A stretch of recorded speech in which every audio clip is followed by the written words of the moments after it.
Hello students, today we are going to discuss exercise 14.1. In this chapter, in exercise 14.1, we need to find out mean of the given data. Okay, bete. So before starting this exercise, I would like to clear one thing. In this exercise, total three methods are there for finding the mean of the given data. First one is direct method, second one is shortcut method और assumed mean method and the last one is step deviation method. आपका जो last method है वो आपका syllabus से delete हो गया है, वो हमें नहीं करना। So only two methods we have to use for finding the mean of the given data. Okay, now I am going to discuss, I am going to start exercise 14.1. Question number first is there. A survey was conducted by a group of students as a part of their environment awareness program, in which they collected the following data regarding the number of plants in 20 houses in a locality. Locality का meaning क्या होता है? कोई भी society, कोई भी आपके पास वो, it may be any residential colony also. Find the mean number of plants per house. ठीक है, आपको निकालना क्या है? जितने भी नंबर ऑफ प्लांट्स है पर हाउस है उनका हमें मीन और एवरेज। ठीक है ना। The another name of mean is average also. इसको अर्थमेटिक मीन भी बोलते हैं और इसको एवरेज भी बोलते हैं। ओके, तो ये आपके पास गिवन डेटा है। नंबर ऑफ प्लांट्स इसमें गिवन है 0 to 2, 2 to 4, 4 to 6, 6 to 8, 8 to 10, 10 to 12 and 12 to 14. Okay, this is the column of number of plants. Secondly आपके पास गिवन है नंबर ऑफ हाउसेज।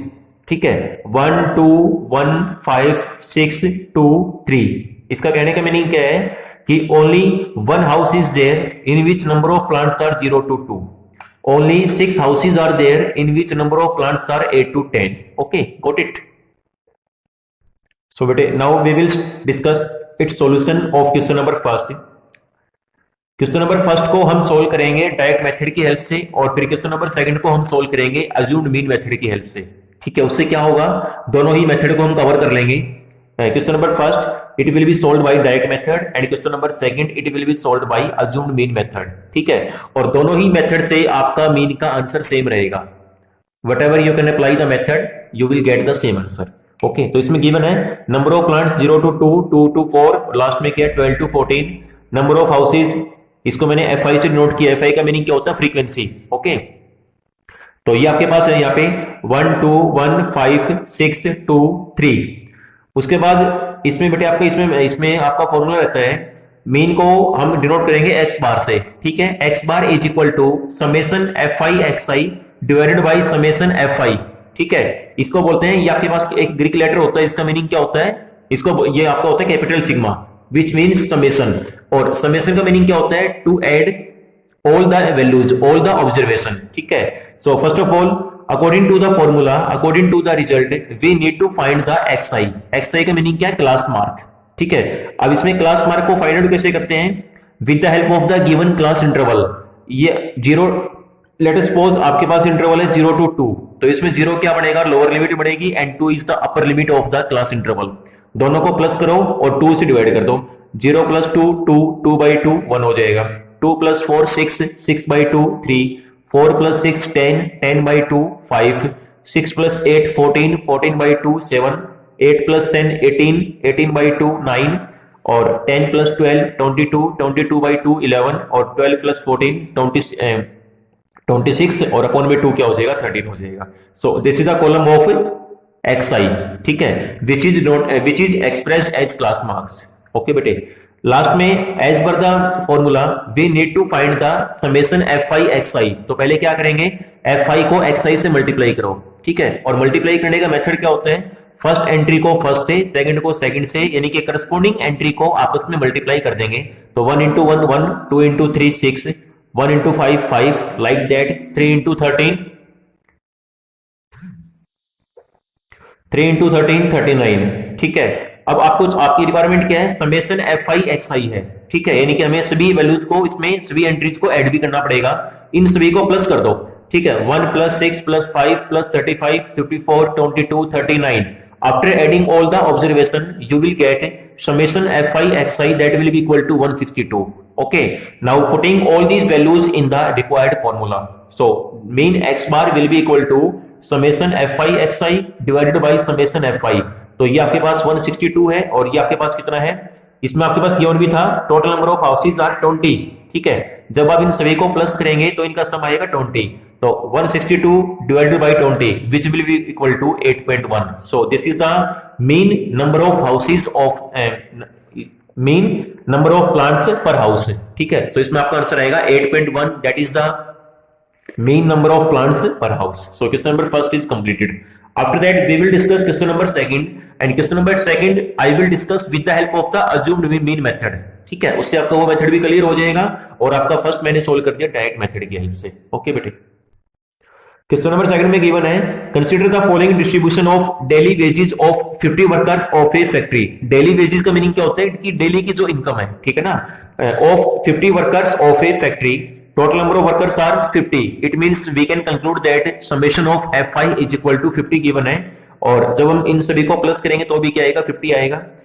तो इसमें आपके पास गिवन है, एक सेकेंड देखिए बेटे, ये गिवन है daily wages in rupees. Rupees में गिवन है 100 to 120, 120 to 140, 140 to 160, 160 to 180 और लास्ट में 180 to 200 है. नेक्स्ट आपके पास गिवन है नंबर ऑफ वर्कर्स, यानी कि 12 वर्कर्स ऐसे हैं जिनकी जो डेली इनकम है, जो डेली वेजेस है, वो क्या है 100 से 120 के इन बिटवीन है. 14 वर्कर्स की 120 टू 140 के बीच में है. नेक्स्ट 8 है, 6 है, 10 है. इन सभी को प्लस करेंगे तो summation of Fi equal to क्या बनेगा, 50 बनेगा.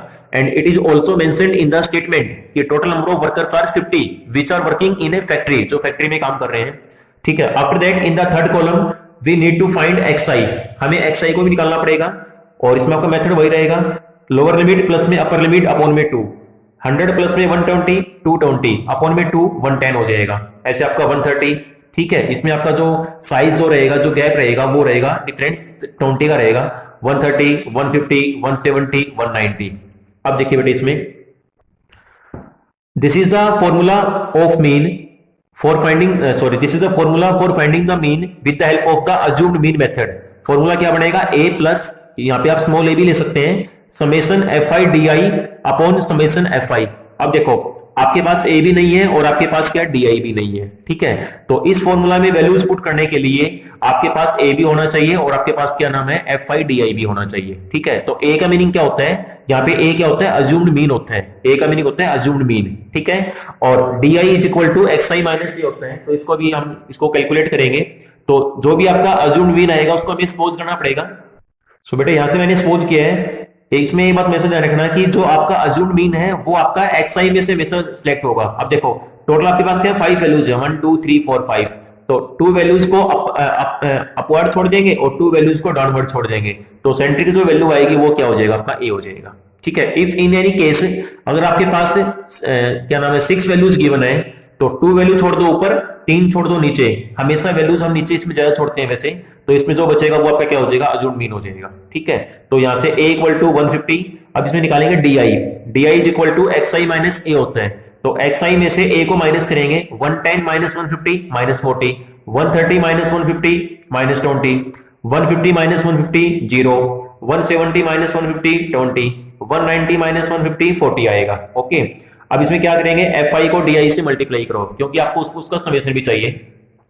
तो 12 इंटू माइनस 40 माइनस 480, ठीक है. सेकंड को सेकंड से, 14 इंटू माइनस 20 माइनस का 280, थर्ड को थर्ड से, फोर्थ को फोर्थ से, फिफ्थ को फिफ्थ से, ठीक है. इनको सारा मल्टीप्लाई करने के बाद इन सभी वैल्यूज को ऐड करें क्योंकि आपको चाहिए समेशन की फॉर्म में. समेशन का मीनिंग क्या होता है मैं आपको फिर से बता देता हूं, सम ऑफ ऑल द वैल्यूज. इनको ऐड करेंगे तो ये बनेगा आपका 520 और ये बनेगा आपका 760 बनेगा ये, ठीक है.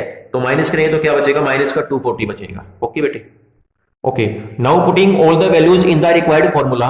So mean x bar is equal to a आपने क्या सपोज किया, 150 प्लस समेशन Fi di वो आपका था माइनस 240 अपॉन में summation Fi, it means total number of workers which are working in the factory, they are 50, ठीक है.